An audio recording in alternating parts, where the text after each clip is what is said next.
partneris žinojo, kad aš laukiuosi, tačiau jis tai visiškai nereagavo.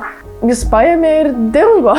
Tiesiog būtent tada, kada labiausiai reikėjo, jis tiesiog dingo. Verkiau, kol aš užmigdavau, nes man, nežinau, aš negalėjau miegoti, aš negalėjau mąstyti.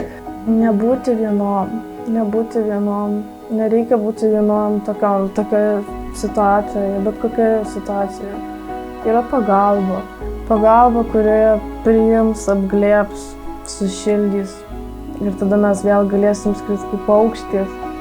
Nebūti vienom. Nes kai esi viena, tai yra daug sunkiau, bet ką daryti vienam. Nesigailiu, kad ją turiu. Niekada ji man yra stebuklas. Aš esu beprotiškai laiminga.